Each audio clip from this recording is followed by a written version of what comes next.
Hola, buenas noches, bienvenidos a todos. Les agradezco por estar una vez más en las conversaciones y entrevistas virtuales de Comunidad Cinéfila. Hoy contamos con tres directoras que tienen una gran trayectoria dentro del cine argentino y que están dentro de la sección Vivas Nos Queremos de Comunidad Cinéfila, que va a estar todo el mes de diciembre para que ustedes puedan ver las películas.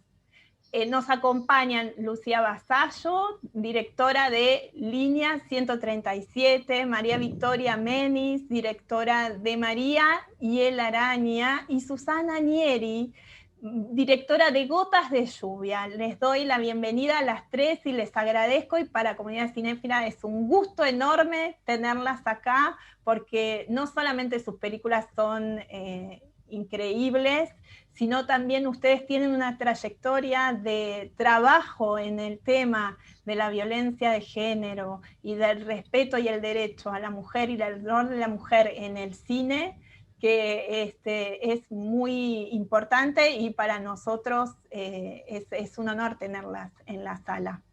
Así que les agradecemos. Vamos a empezar la charla haciendo una pregunta general para todas, que van a ir respondiendo de a una. Comienzo con Lucía. ¿Cómo surge la idea de Línea 137 y cómo la llevaste a cabo? Hola, ¿qué tal? Bueno, un gusto el ciclo juntarme con compañeras, así que estamos en el mismo camino y que las súper admiro. Te juro que me emociona un montón, estos encuentros a mí me emocionan mucho. Me encantaría que sea presencial, la verdad. Y fue Marta Dillon la que me pasó este guión. Así que nada, me lo pasó el guión hace como ya 5 años. Ya saben que hacer películas en nuestro país es como tener un hijo, son 5 o 10 años así para... Y bueno, y Marta me pasó el guión y me parecía que era como fundamental porque yo no conocía el programa Las Víctimas contra las Violencias que da lugar a la línea de teléfono, la 137. Y como que conocía mucho la 144, que funciona también en todo el país y que es una línea de teléfono, pero la diferencia esto de la situación presencial que da la 137, de que en 5 ciudades del país, en Capital, en Resistencia y en 3 de Misiones, existen estos dispositivos que van hacia donde la persona necesita la ayuda, me parece que es radical, ¿no? La diferencia. Y entonces acepté hacer el documental, primero porque el guión me parecía excelente y después porque quisiera, mi objetivo es que se federalice y que llegue este dispositivo a todo el país. O sea, ese fue como el origen y la intención del documental. Siento como que estas brigadas de psicólogas y de trabajadoras sociales salvan vidas, literalmente. He visto en las jornadas que acompañamos cómo las encontramos en un comienzo y después de una jornada de 12 o de 24 horas les han salvado la vida a estas personas y a sus hijos también, ¿no? En muchos casos. Entonces, creo que si hay una política de Estado real de querer detener los femicidios, que tenemos uno cada 23 horas y que en la pandemia los llamados a la 137 y a la 144 se levantaron a un 40% más, creo que hay que disponer dinero, ¿no? Invertir en políticas de Estado reales para detener eso. Y la línea 137 es algo real, que existe, pero que hay que federalizarlo. O sea, es muy fuerte cuando un llamado muy grave entra, por ejemplo, de La Matanza, o sea, acá muy cerca de Capital Federal, y la línea no puede llegar porque la política de Estado dice que se acaba en la General Paz. O sea, entonces, bueno, esa fue un poco la idea. Y además estrenaste también en pandemia, ¿no? Es una película que recorrió muchos festivales y que tuvo muy buena repercusión, pero que todavía no has podido palpar qué pasa en las salas, ¿no? Sí, solamente en La Habana pude palpar eso y fue muy emocionante. El Festival de La Habana fue hermoso y ya después me tocaba Buenos Aires el Bafisi, que se suspendió una semana antes, se iba a hacer online, después dijeron que no. Estábamos en Derechos Humanos, en la sección Derechos Humanos, y sí, me perdí el contacto con el público, que a mí me encanta.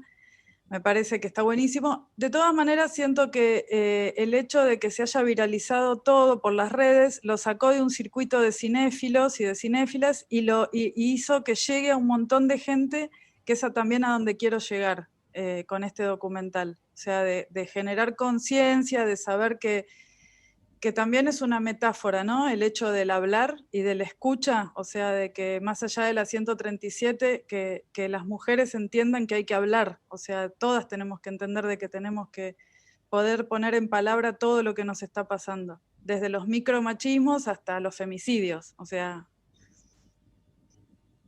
Y en ese sentido, Susana Nieri también viene trabajando hace varias películas, casi es una trilogía, si no me equivoco, Susana, la que completa Gotas de Lluvia, que también se estrenó en este marco de pandemia de manera virtual, y que cuenta la historia de Ivana Rosales, y en este caso, Gotas de Lluvia, la de su hija.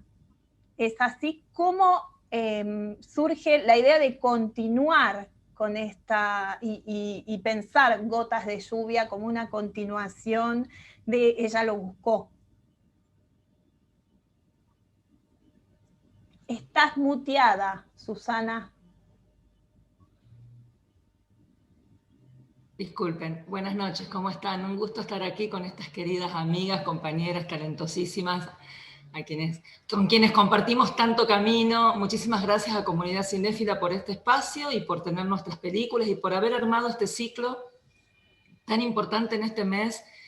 Bueno, que nosotras arrancamos yo en lo personal desde el 19 de noviembre, que es el Día Internacional de Lucha en contra del Abuso Sexual Infantil, porque justamente Gotas de Lluvia aborda ese tema.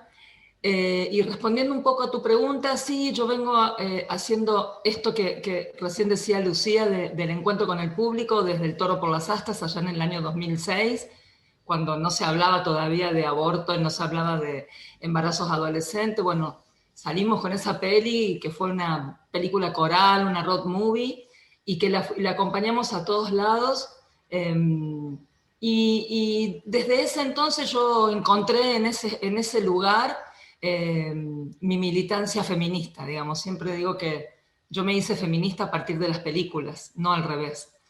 Porque justamente el acompañar las películas y el generar conversatorios, cines de debate, talleres, laburar las películas en ese encuentro con el auditorio, en donde justamente circula la palabra, circula la emoción, circula el abrazo, la escucha atenta y sorora. Bueno, es el lugar donde la verdad es que me siento muy cómoda y siento que puedo aportar con mi obra ese granito de arena que todas, todos y todes tenemos que aportar para transformar esta situación que estamos viviendo, que como bien decía Lucía, ya es de un hartazgo y de una situación que con la pandemia lamentablemente se acrecentó y se profundizó. Y Gotas de Lluvia surge como de alguna manera complementa el documental anterior, que es Ella se lo buscó, y que aborda el caso puntual de Ivana Rosales, y que como trabajamos un montón con Ivana, haciendo justamente todos estos recorridos y encuentros, pasaba algo muy particular. Porque en Ella se lo buscó, cuando habíamos ya terminado el documental, solo faltaba la post de sonido, la hija mayor de Ivana se suicida. Y es en el momento, en el año en el que sale el juicio por los abusos contra el progenitor de Maika y de Abril. Entonces hay una relación ahí que tiene que ver con el abuso sexual en las infancias y los suicidios adolescentes. Y entonces, después, cada vez que hacíamos una proyección y un debate, la gente siempre preguntaba ¿y el después? ¿No? ¿Qué pasó después? Y Gotas de Lluvia viene como justamente a responder esa pregunta, ¿no? Y entonces es Abril quien toma la palabra y narra allí en primera persona, bueno, todo lo que son las pérdidas que ella sufrió.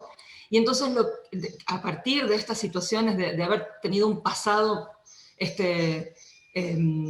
en donde un progenitor violento y abusador fue parte de su familia. Y entonces un poco lo que narra Gotas de lluvia no es solamente la historia particular de esos abusos, sino también quiere dar cuenta del continuum que son las violencias contra las mujeres, ¿no? Porque hoy una familia de 3 mujeres solamente sobrevive a Abril, porque Ivana lamentablemente falleció el 6 de septiembre del 2017 por un ataque de epilepsia que fue una consecuencia que le quedó de aquella tremenda golpiza. Entonces, un poco lo que creo que las 2 películas juntas hacen es como y con el Toro inclusive, es como dar cuenta de todas estas formas de violencia que nos atraviesan a las mujeres por el solo hecho de ser mujeres, ¿no? Y que son muchísimas, desde la violencia psicológica, la verbal, la económica, los femicidios, los abusos, los acosos, y todas esas, y sobre todo la violencia simbólica, que es como la madre de todas las violencias, ¿no? Que es aquella que nos ubica a las mujeres en un lugar de opresión. Y entonces, Gotas de lluvia viene como a tomar eso, pero también a decir que el dolor se puede resignificar a través de la lucha y del encuentro con las otras, porque Abril hoy es una joven que pasó por todo eso, pero que está militando, igual que lo hizo su madre, cuando pudo salir, con el acompañamiento de las mujeres, de las activistas, ¿no? En ese caso de La Revuelta, que es una organización feminista de Neuquén. Y bueno, y Abril hoy está con lo mismo, ¿no? Y a pesar de que su mamá falleció y que con quien habíamos comenzado a escribir esta película y quien iba a estar presente en la película, ella continuó haciéndola, tomó esa decisión justamente por esto, ¿no? Por el compromiso con la militancia, para ayudar a otras mujeres. María Victoria Menis también es directora de una película que en este caso tiene un lenguaje de ficción, ¿no? De documental, que es María y el Araña. ¿Cómo te acercaste a esa historia, María? Bueno, María y el Araña es una película del 2014. Yo ya hice después otra película más. Y venía haciendo otras películas que daban cuenta ya de la violencia. Una película como El Cielito, que era del 2004, y una película como La Cámara Oscura, que es del 2009. Y después hice María y el Araña. Yo las escucho a las compañeras. Gracias primero por invitar a María y el Araña a ser parte de este ciclo de Comunidad Cinéfila en este mes tan importante. Y claro, es como que desde el 2014, 2015, 2016, podemos decir, empieza otra era en la Argentina y en el mundo, ¿no? Y se me pone la piel de gallina, fíjate vos, ¿no? Se me pone la piel de gallina porque es una película que a mí se me ocurrió hablarlo porque yo vi una chica casi de 12 años, no tendría más, embarazada en la calle, a punto de parir. Y me quedé, yo tengo 4 chicos ya grandes, y la vi a esa chica con la mamá, ¿no? Era la mamá. Y dije, bueno, ¿qué pasa acá, no? ¿Qué es este embarazo? Por supuesto que yo ya, el tema del aborto clandestino, esas cifras ya estaban hace años. Y pensé contar la historia de una chica y su embarazo, y de repente sí, me sale más el tema también de por qué está embarazada y me sale el tema del abuso. Y el tema del abuso es un tema que todavía hoy, con el tema de estamos todas con los pañuelos, esta semana tan importante, pero el tema del abuso es un tema que todavía no está casi hablado. Parece mentira. La gente le raja. no quieren hablar. Y te lo digo porque estuve con tanta gente, tantas asociaciones. Y cuando estábamos escribiendo el guión, que yo lo escribí con un co-guionista con el cual trabajo, me empezaron a decir, no te va a ir público, no les gusta, no es un tema que les guste. Bueno, así se empezó a gestar esta película. Y bueno, pasa eso. Es una película que hoy tiene mucha vigencia, mucho más, es decir, aparece como más necesaria, es decir, quedó muy sola en ese momento, sola como otras que había otras películas, pero hablar de abuso hoy sigue siendo una necesidad, porque muchos de los abusos y muchos de los embarazos están unidos. Por eso a la protagonista, su amiga le dice en un momento, y si tenés un poco de guita, podríamos hacer algo, pero vos tenés plata. La chica que tiene 13 años y que tiene una carrera por delante porque la van a becar en una escuela secundaria y es de una villa, le dice, no tengo un mango. Y bueno, sigue el embarazo. ¿Qué va a hacer? No tiene guita para pagar un abuso, un embarazo. Andá a contárselo a los senadores que votan así, tan alegremente, y que vamos a ver qué van a hacer ahora. Entonces, bueno, surgió como eso. Yo me recorrí en su momento Ministerio de Educación, Ministerio de Salud. No importa quién estaba en el gobierno, no importa. Da lo mismo. Es un tema que no lo queremos escuchar, que le rajamos, abuso, ¿cómo se llama?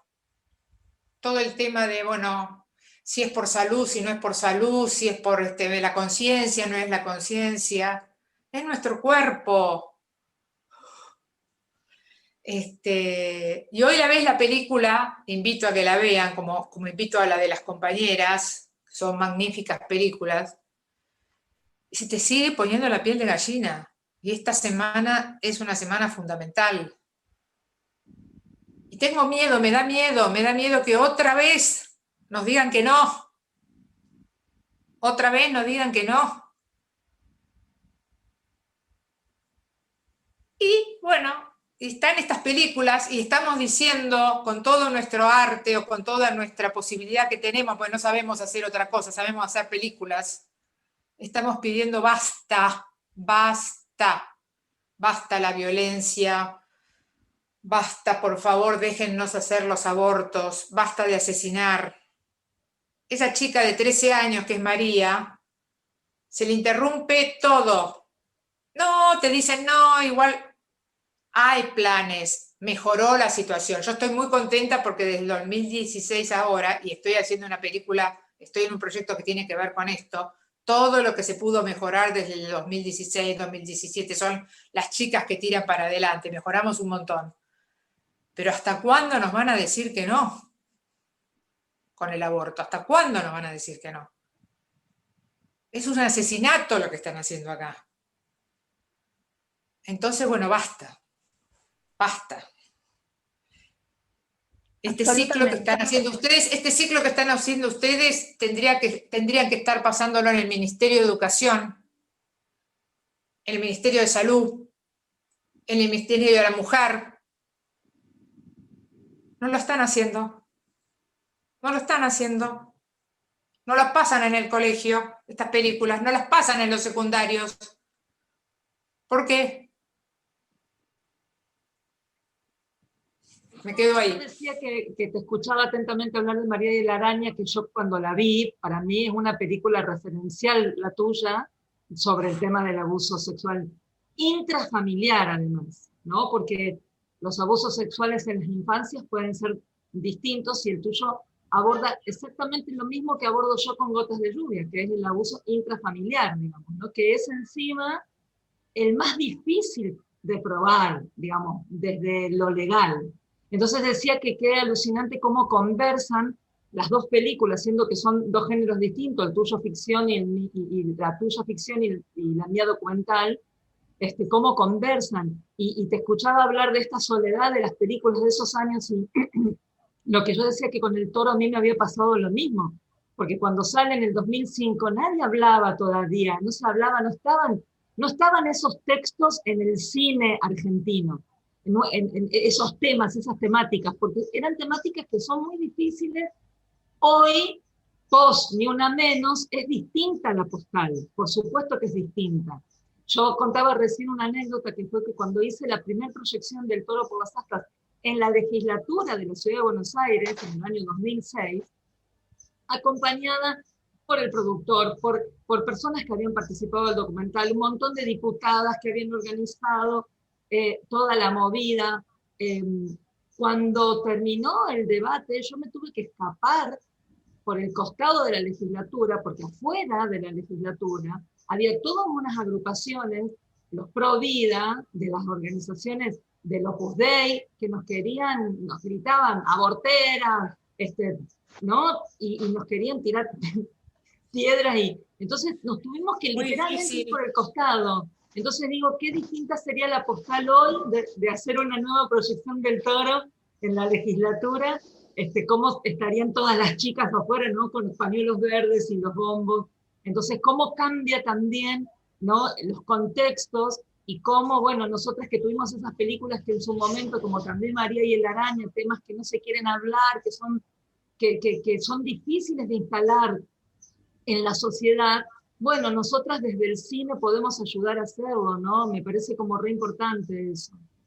Sí, son las perspectivas, porque, por ejemplo, en ese mismo 2004 yo estreno El Cielito, donde, bueno, se habla sobre paternidades y maternidades, pero hay mucha violencia en una pareja, de telón de fondo hay mucha violencia que no se muestra. A mí no me gusta mostrar las escenas de violencia y de los golpes, y no soy de ese tipo, respeto, pero no soy de ese tipo de directora. Y se da a entender que hay mucha violencia. Y yo me quedé muy, muy dura, muy helada, porque la invitan a Cannes Junior. Cannes Junior es una sección para chicos. Y en Francia le hacen una distribución especial para colegios. O sea, van con la película a mostrarla a colegios. Y acá era como prohibida, no, toca tema de violencia, esto es para adultos, los chicos no la tienen que ver. O sea, las ópticas, ¿no? Las ópticas completamente diferentes, ¿no? Digo, y otra cosita que me gusta, a mí me gusta hablar de las coincidencias. En El Cielito trabaja Mónica, la Irana, hermosa película. Bueno, y en Gotas de Lluvia, cuando yo contaba esto de que Ivana iba a participar del documental y lamentablemente su inesperada partida me lleva a mí a tener que reescribir el guión del documental, y la convoco a Mónica Lairana. Así que tenemos otra coincidencia, Menis. Sí, ¿no? sí. Desde el cine. Sí. Qué interesante eso. Sí, ahí Susana, yo te iba a preguntar justamente, porque vos lo abordás de un género documental, pero tomás la decisión de incorporar a Mónica, también gran directora de cine, para personificar a Ivana. ¿Y cómo fue ese trabajo? Te quería preguntar eso. Vos sabés que fue muy, muy, muy impactante, porque Ivana cuando fallece estaba rubia también, se había teñido de rubia. Entonces, cuando empezamos a reescribir con Abril el nuevo guión, digamos, del documental, cómo lo íbamos a abordar, ellas tenían una relación, Ivana y Abril, muy, muy, muy profunda, de militancia, de acompañamiento junto. Entonces, para mí era como importante que estuviera como esa presencia-ausencia en el documental, ¿no? Como como lo que sucede en la vida, como que Abril se sigue sintiendo acompañada en cada marcha, en cada movida que hace, siente como esa presencia de Ivana, porque además, no solo en su vida, sino que Ivana marcó la vida de muchas chicas jóvenes en estos últimos, te diría, 6 años que militó con la película, en Neuquén te estoy hablando, ¿no? Entonces, todas esas jóvenes, cuando grabamos la escena de la asamblea, de las libertas, todas me conocían a mí por la película. O sea, no me habían conocido físicamente, pero me conocían por la película de Ivana, porque así para ellas es eso, es la película de Ivana.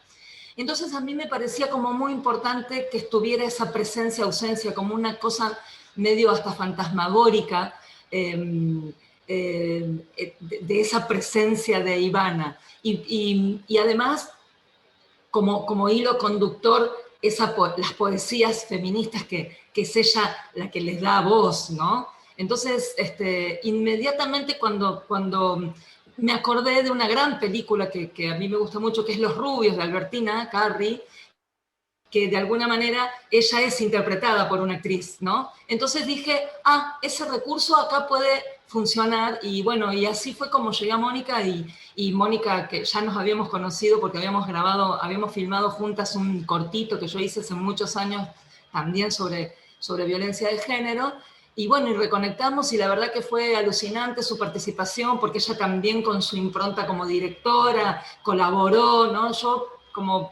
Fue muy colaborativo este documental, ¿no? En cuanto a la realización y a qué poner, así que, bueno, nada, eso, así fue. Ese fue el periplo. Hermoso. Lucía, hablando de recursos narrativos, en línea 137 hay cuidada manera de elegir qué mostrar y qué no mostrar de justamente la violencia de género que tienen las víctimas, que llaman. Me gustaría saber cómo elegiste a la hora del montaje trabajar esto.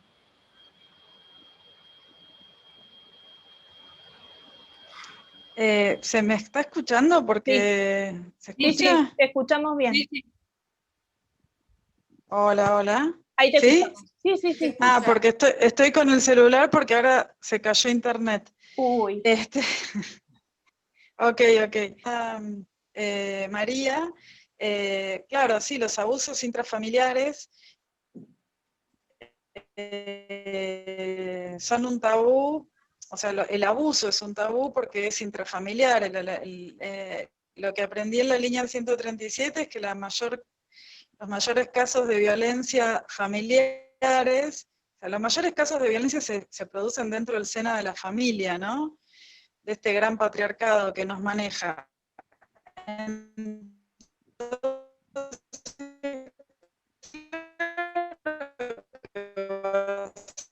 Un tabú. Si la mayoría de los abusos son cometidos por padres, tíos, abuelos, o sea, pensando de por qué no se habla de eso, y no se habla porque estamos dentro de un patriarcado y ellos son los mayores partícipes de estos abusos. Esa es la realidad. Todo lo que se muestra y lo que no se muestra en línea fueron bastante las decisiones. Ya Marta en su guión ya había marcado mucho esta cuestión de que a las personas que estaban pasando por estas situaciones de tanta emergencia, teniendo en cuenta que son llamados judicializados y que son llamados en tiempo real, y que son personas que en ese momento están denunciando, es muy difícil desde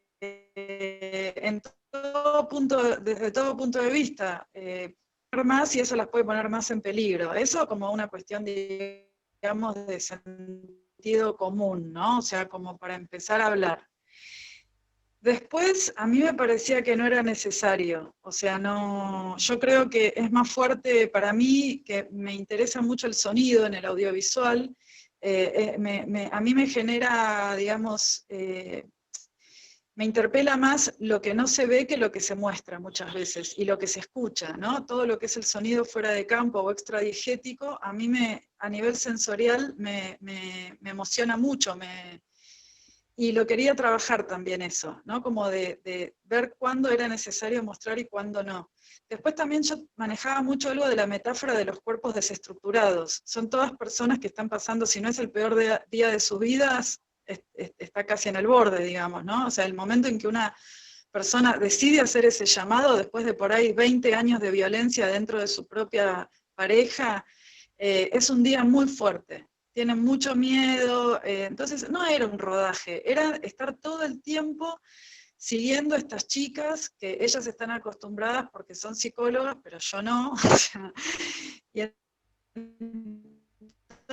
entonces, fueron bastante las decisiones por las cuales se muestra, y las protagonistas son las personas que le ponen el cuerpo todo el tiempo a la violencia, que son las personas que trabajan en la línea 137. Entonces también por eso les doy más protagonismo desde la cámara a ellas, ¿no? Un poco fueron esas todas las decisiones por las que no se expone a las personas que están llamando. A mí la palabra víctimas trato de evitarla, no me gusta. Pienso que son personas que están pasando por diferentes situaciones, un momento espantoso de sus vidas, ¿no? Y bueno, y la revictimización, esto que me enseñaron tanto las chicas de la línea 137, que por eso también se las acompaña a declarar, para que no tengan adelante de un policía tener que volver a contar absolutamente todo lo que les pasaron, porque eso las vuelve a pasar por un trauma. Entonces, yo no quería tampoco ni revictimizarlas ni exponerlas. Absolutamente. María, en María y el Araña hay algo que vos venís trabajando igual en muchas películas anteriores, que tiene que ver con una transmisión de la historia a través de la gestualidad, de poco diálogo, de muchas miradas. ¿Cómo fuiste construyendo eso con el co-guionista y en el rodaje con los protagonistas? Bueno, por las características de las películas que trabajé en esa especie de trilogía que fueron El Cielito, La Cámara Oscura y María y el Araña, eran personajes que se daba que eran bastante silenciosos, cosa que no pasaba en otras películas que hice y no pasará en otras películas. Y bueno, realmente trabajando mucho el guión. La verdad que trabajando mucho el guión y tratando de transmitir muchísimo con eso que vos decís, con los gestos, ¿no? Con los pequeños, que en cada situación, digamos, de acción, en cada situación de la cámara tomándolos a ellos, se transmitiera como lo esencial, como lo más importante, como reemplazando la palabra, digamos, siempre tratando de reemplazar un poco la palabra con la gestualidad, con las acciones, con lo que estuvieran haciendo. Desde ya que en María y el Araña, la protagonista, María, que se llama Florencia, la actriz, que de verdad aparte tenía 13 años, es Florencia Salas, que fue bárbara la relación con ella, bárbara, y con Diego Bellesi, que es el Araña, que ganaron premios y que la gente los amó, aparte, lo bien que están. Bueno, es como que hablaban al principio en los ensayos y todo, y es como que ¿viste? Yo les iba cortando, empezaron a tratar de transmitir todo lo que pasaba sin hablar, digamos, ¿no? Y bueno, digamos, mucho trabajo de guión, muchos ensayos, y bueno, esos personajes así, ese estilo silencioso que bueno, que ya venía arrastrando en otras películas, que se impuso por el estilo de personaje. Aparte, porque realmente yo me di cuenta que los chicos abusados, sobre todo cuando son muy chicos, aprenden a callar mucho, todo está en backstage, el abuso está mucho en backstage, digamos, como detrás. Entonces, se aprende como a estar un poquito en las sombras, ¿no? A no hablar mucho. La persona, el chico abusado es como que tiene miedo de hablar demasiado, prefiere no estar destacándose demasiado, ¿viste? Todo lo que yo charlé con gente grande que había sido abusada de chica, aprenden a silenciarse bastante. Entonces, bueno, yo sabía que ella no podía hablar mucho. Inclusive en el colegio, con sus amigas que ella aprecia mucho y que las ve bailar y que cantan esto y lo otro. Y encuentra un chico a la vez que es bastante, habla más, pero que enseguida se acomoda a ella. Entonces, bueno, son dos personajes. A mí lo que me interesaba más mostrar en el María y la araña también es la adolescencia así muy a la intemperie, muy sin los adultos, sin que los adultos los puedan cobijar, sin la mano de los adultos, sin el refugio de los adultos casi.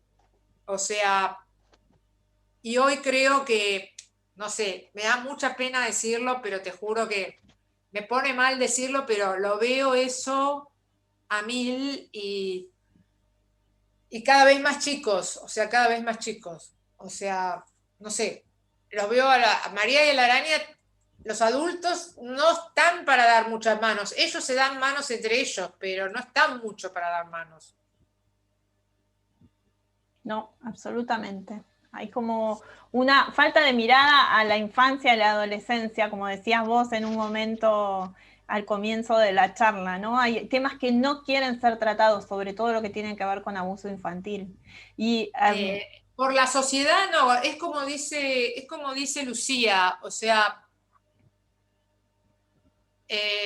quizás no, es una mirada que patriarcal, es una mirada que en las familias por ahí no hay antecedentes de abuso, o qué sé yo, pero a todos nos cuesta, no sé qué pasa, ¿viste? Es una cosa como, o hay miedo, o hay un miedo ancestral, quizás tendríamos que hablar con un psicoanalista, con alguien muy en el tema, pero hay como un miedo ancestral, hay algo ahí, por lo cual tiene que ser muy bien tratado y tiene que estar muy instalado y no está tan instalado, no está tan bien tratado, está más bien negado. O sea, es para hablarlo mucho.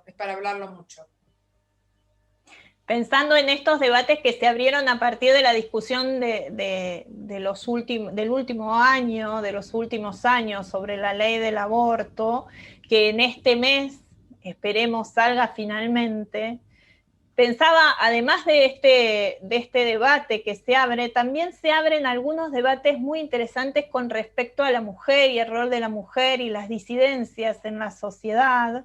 ¿Qué opinan ustedes de esos nuevos debates que se están abriendo? Y sobre todo, ¿qué ven ustedes que ha cambiado en el último tiempo en el sector cinematográfico? Por ejemplo, con el tema que se está puesto en este año mucho más en evidencia, que es el tema del cupo femenino en el sector cinematográfico, y qué otros debates deberían abrirse que no se han abierto todavía en el sector. La que quiera. Bueno, a mí me gustaría retomar una cosita antes de pasar a este tema que tiene que ver con lo que estaba hablando María, que tiene que ver con sus películas, con esa trilogía de películas que yo las vi a las tres y que ella trabaja muy bien lo que es el silencio. Porque nosotras las mujeres hemos sido silenciadas por el patriarcado, históricamente. El silencio forma parte de esa herramienta que tiene el patriarcado de silenciar las voces de las mujeres. Y con respecto al abuso, es tabú porque tiene que ver con una cuestión ontológica de la humanidad, porque en realidad nos cuesta tanto hablarlo, porque en mi documental una de las entrevistadas es una psicóloga y ella explica perfectamente ahí qué es lo que sucede con la psiquis, ¿no? Esa niña, ese niño abusado no puede comprender lo que está sucediendo. ¿sí? Entonces lo puede comprender mucho tiempo después cuando digamos, su evolución psíquica, emocional, puede comprender, y de ahí deviene la relación esta que yo mencionaba antes de el suicidio adolescente con el abuso. Entonces, claro, un niño, una niña está siendo abusada por alguien en quien ella tiene un apego seguro, lo que las psicólogas le llaman el apego seguro. Alguien que teóricamente debería haberla protegida, ese adulto que además es su objeto de amor, porque una niña o un niño ama a su padre, a su tío, a su abuelo, a su hermano, ¿sí? Entonces lo que sucede ahí tiene que ver con eso. Por eso nos cuesta tanto hablar de este tema, porque es un tema muy doloroso y que nos interpela ontológicamente como sociedad. Entonces, por eso a mí esa trilogía de María Victoria me encanta en ese sentido, porque hay como elementos que tienen que ver con lo que denuncian los feminismos, justamente, ¿no? El silencio, el haber sido silenciada durante tanto tiempo. Y creo que esta cuarta ola de la que hablábamos antes, que el feminismo no es que nace con Ni Una Menos en Argentina, pero es verdad, tiene muchos años, pero ese 2015, ese grito que fue Ni Una Menos, creo que no solamente fue un hartas, un basta contra la violencia hacia las mujeres, sino que también movilizó, y ahí engancho con tu pregunta, movilizó un montón de otros debates, como por ejemplo el de las mujeres cineastas, ¿no? Como por ejemplo el de las mujeres y las disidencias que estamos en el ámbito de lo audiovisual, para ser un poco más amplia y no solo de lo cinematográfico. Y entonces, claro, de ahí empezamos a nacer, y hoy hay organizaciones de mujeres vinculadas al sector audiovisual en casi toda la Argentina, que venimos luchando durante hace 2 años, y este año pandémico más todavía, sobre este reconocimiento de nuestros derechos, este reconocimiento de esta deuda histórica que tiene el Estado con las mujeres y las disidencias al respecto del cupo de género, al respecto de la equidad en la realización, porque no es solamente una cuestión de trabajo, sino de representación. ¿Quiénes son los que filman en nuestro país con fondos públicos? ¿Quiénes son? Entonces, de allí vienen un montón de discusiones que venimos dando, peleas que venimos dando. Lo que pasa es que estamos hoy, mañana y pasado, estamos todas con esto, ¿sí? A pleno, esperando que finalmente sea ley, pero también todas estas otras discusiones y todas estas movilizaciones que venimos dando están en relación a lo que está sucediendo con el Inca, que tenemos un instituto de cine completamente paralizado en este año de la pandemia, cuando más nos tendrían que haber protegido, estamos completamente desprotegidas. Y sobre todo nosotras las mujeres y las disidencias, ni hablemos, que estamos en una desventaja tan grande, porque de 10 películas estrenadas en 2019, solo 2 fueron dirigidas por mujeres. Paso la pelota. Bueno, yo lo que creo que se ha dado una situación 2016, a partir más o menos lo dijo por ahí, 2015, con Ni Una Menos, que ha arrastrado, primero que rescato muchísimo el tema de la gente joven, de las chicas jóvenes ahí, que empiezan a ver, que a mí es lo que me fascina de todo este movimiento y de las que se van sumando, que nos cae como un velo, ¿no? Que es que teníamos naturalizado tantas cosas tan obvias y tan injustas. Eso es lo que es decir, empezamos a escuchar canciones que cantábamos nosotras hasta hace 5 años, hasta hace 4 años, y como algo natural. Ver películas, ver publicidades, no sé, actitudes, cosas, que de repente se nos cae un velo, inclusive te digo, a mujeres pro, de repente, muchas chicas jóvenes dicen, ¿pero por qué? ¿Pero por qué? ¿Por qué tenemos que hacer esto? ¿Por qué tenemos que pedir permiso? Porque lo digo en la cosa más básica, digamos, ¿no? Sin tener nada de la teoría de los feminismos, ni simplemente colegialas de cuarto, quinto año que salen de un colegio y de repente empiezan a decir,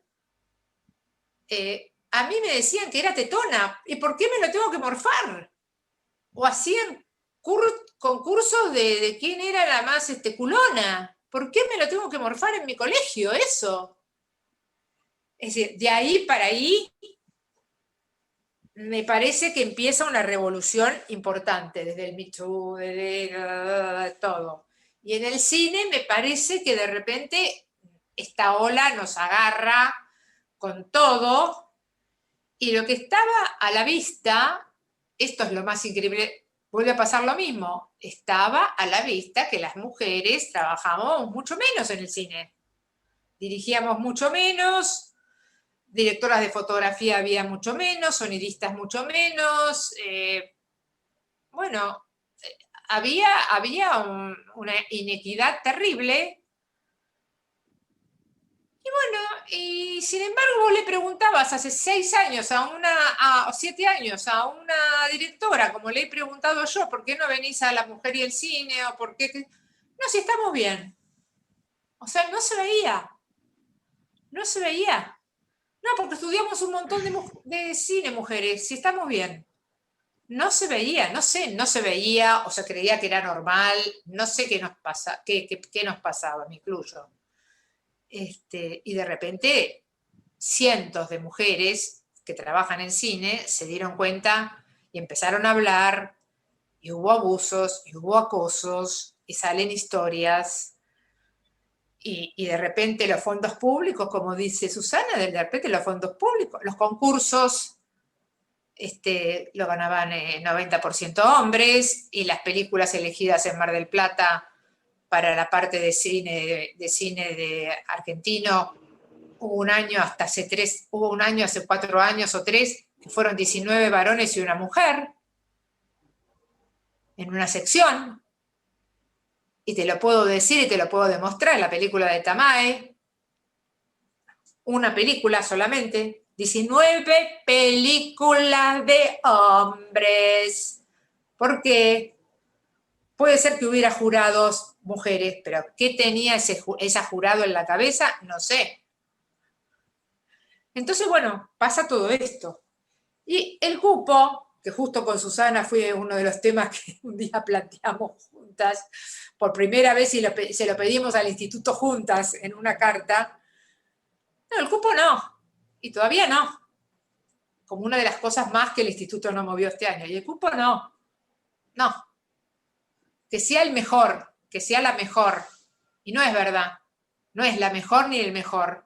Porque las mujeres no tienen la misma posibilidad de mandar los proyectos que los hombres. Eso es otra discusión. No existe la mejor o el mejor. Es otra discusión. Lucía.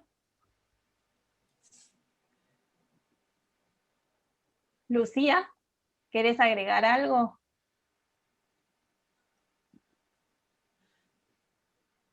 Está como congelada, Lucía. Me parece que la que perdimos. La perdimos, me parece, a Lucía. Está congelada, ¿no? Sí, también Ahí está. la mejor o el mejor tiene que ver con el tema del fomento, ¿no? Sí, sí, estoy hablando, no sé si me escuchan. Te escuchamos perfecto, Lucía. Escuchamos, Seguí con lo pero que no te estás veo hablando. perfecto. Hola. Te escuchamos Sí, bien. hola. Estamos bien. Hola. Lu, por ahí Hola. apagate un toque la ¿Me cámara. Apagate un toque la cámara. Bueno. Estoy conectada con el celular y yo a Sí, ustedes por las eso. escuché. Bueno, yo a ustedes las escuché todo el tiempo, se ve que hay un tema de delay.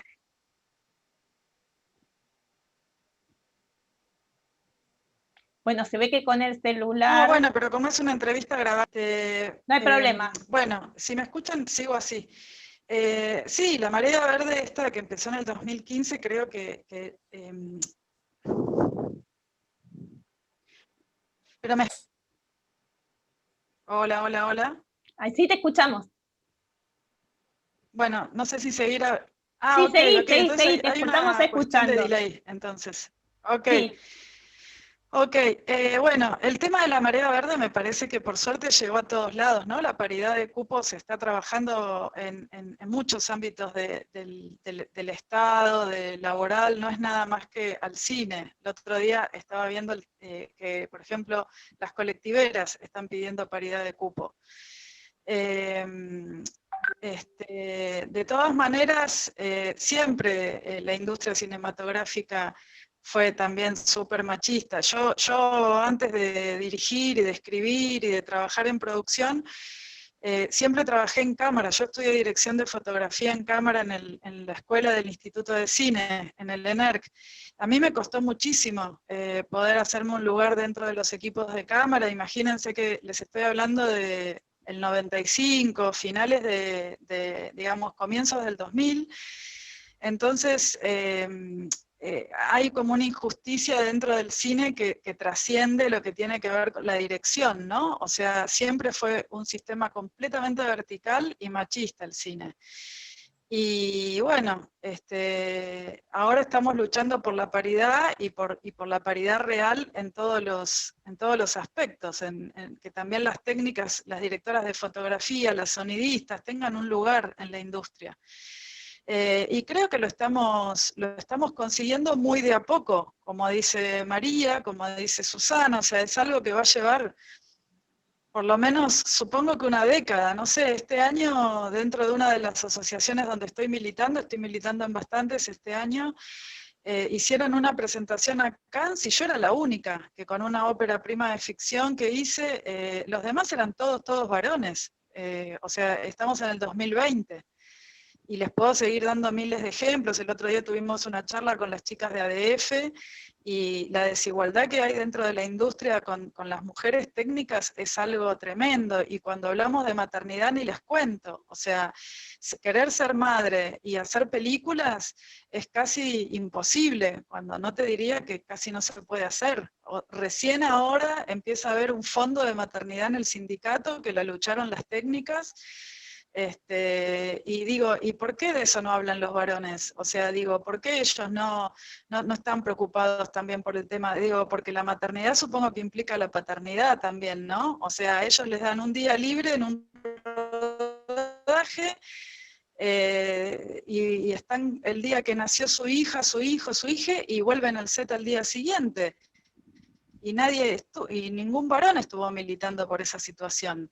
¿Entendés? Entonces es como que hay determinados temas que siguen siendo nuestros, o sea, no los podemos compartir ni siquiera en el 2020. Así que nada, o sea, estoy contenta de que es algo que hace 5 años empezó con esta ola verde, que está llegando a todos lados, está tocando, incluso creo que invadió Latinoamérica, se hizo internacional, pero bueno, chicas, este es el comienzo, va a haber que seguir luchándola mucho en todo, o sea, en todos los aspectos, o sea, porque desde como dice María, desde una canción que no la queremos escuchar más, pero que también la tenemos que primero entender nosotras y nosotras también deconstruir todo lo que aprendimos, porque el machismo también toca... criadas, por suerte mi madre no era una madre machista, pero yo me doy cuenta que alrededor mío hay un montón de madres que son muy machistas y que no se dan ni cuenta, y que las cosas del hogar las tienen que hacer las hijas mujeres porque es así, o sea, porque un chico jamás va a poner un lavarropas a funcionar, o sea, son cosas muy chiquitas, ¿no? Pero bueno, hay que empezar a identificar todo. absolutamente, es un trabajo cotidiano, largo y que recién empieza. Les agradezco muchísimo a todas por estar. Y gracias por esta hermosa charla, y los invito a todos los que la están mirando que vean las películas de las chicas y muchas más que se producen por mujeres y que están en comunidad cinéfila y se dirigen por mujeres y tienen equipo técnico de mujeres. Muchas gracias. Gracias a vos. Gracias a todas. Gracias, chicas, compañeras. Bueno. Gracias. Que sea ley. Que sea ley. Que sea ley. Gracias. Bueno.